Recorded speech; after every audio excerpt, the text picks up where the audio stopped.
আমরা all Tripura blind অ্যাসোসিয়েশনের পক্ষ থেকে রাজ্যের বুনিয়াদী ও মাধ্যমিক শিক্ষা দপ্তরের মাননীয় অধিকর্তা শ্রী নৃপেন্দ্রচন্দ্র শর্মা মহোদয়ের নিকট ত্রিপুরার দৃষ্টিহীনদের, বিশেষ করে যারা দৃষ্টিহীন ছাত্রছাত্রী এবং যারা শিক্ষক, তাদের বিভিন্ন সমস্যা নিয়ে 8 দফা দাবির ভিত্তিতে ওনার সঙ্গে আজকে আমরা ডেপুটেশনে মিলিত হতে যাচ্ছি।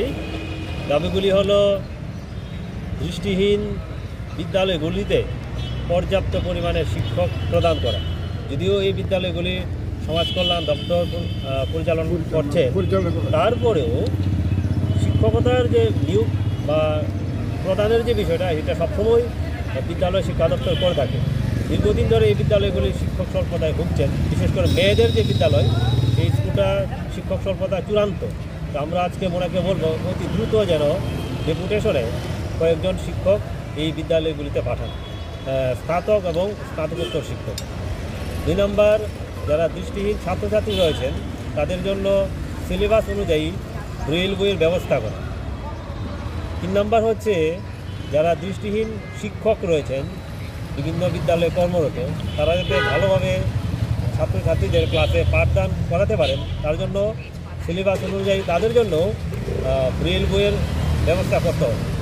পাশাপাশি যারা শিক্ষক রয়েছেন দৃষ্টিহীন, তাদের জন্য বিশেষ 5 দিনের একটা প্রশিক্ষণের ব্যবস্থা করতে হবে, যাতে তারা তাদের কর্মদক্ষতা বৃদ্ধি করতে পারেন এই প্রশিক্ষণের মাধ্যমে। তারপরে হচ্ছে, আপনারা হয়তো বা জানেন যে আমাদের দেশে 2016 সালে বিশেষভাবে সক্ষম ব্যক্তিদের জন্য একটা অধিকার আইন প্রণয়ন করা হয়েছে। এই আইনে পরিষ্কার বলা আছে প্রতিটা দপ্তরে একজন আধিকারিক নিয়োগ করতে হবে, যার কাজ হবে এই দপ্তরে কর্মরত প্রতিবন্ধকতাযুক্ত ব্যক্তি যারা, তাদের সমস্যাগুলি সমাধান করা। কিন্তু আমাদের রাজ্যে কোনো দপ্তরেই এই যে অফিসার, সেটা নেই।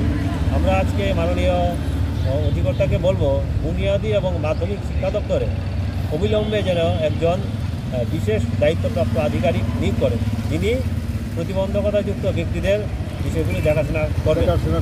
পাশাপাশি আপনারা জানেন যে আমাদের জন্য যে 4% সংরক্ষণ রয়েছে চাকুরি এবং প্রমোশনের ক্ষেত্রে, সেটা যাতে নিশ্চিত করে, আমরা অনেক সময় লক্ষ্য করছি সেই যে সংরক্ষণের যে নীতি, সেটাকে সঠিকভাবে মানা হচ্ছে না, এবং সেটা যাতে চাকুরি এবং প্রমোশনের ক্ষেত্রে সঠিকভাবে মানা হয়, তার জন্য যাতে উনি যথাযথ পদক্ষেপ গ্রহণ করেন। পাশাপাশি যারা দৃষ্টিহীন শিক্ষক শিক্ষিকা বা তাদের বা ছাত্রছাত্রী রয়েছেন, বা অন্যান্য যারা প্রতিবন্ধকতাযুক্ত ছাত্রছাত্রী রয়েছেন, তাদের যাতে চলাচলের ক্ষেত্রে যাতে কোনো ধরনের অসুবিধা না হয়, তার জন্য প্রতিটা বিদ্যালয়ে এবং প্রতিটা অফিসে যাতে তাদের চলাচলের উপযোগী করে র্যাম্প, অ্যাটাচড টয়লেট ফেসিলিটি, তারপরে টেক্সটাইল ডিজাইন, যাতে এই অংশের মানুষরা যারা বিশেষভাবে সক্ষম ব্যক্তি, তারা যাতে সহজভাবে বাধামুক্ত পরিবেশে চলাচল করতে পারে, তার জন্য ব্যবস্থা করা। এই দাবিগুলি নিয়ে আজকে আমরা ওনার সঙ্গে মিলিত হব। আপনার পরিচয়টা?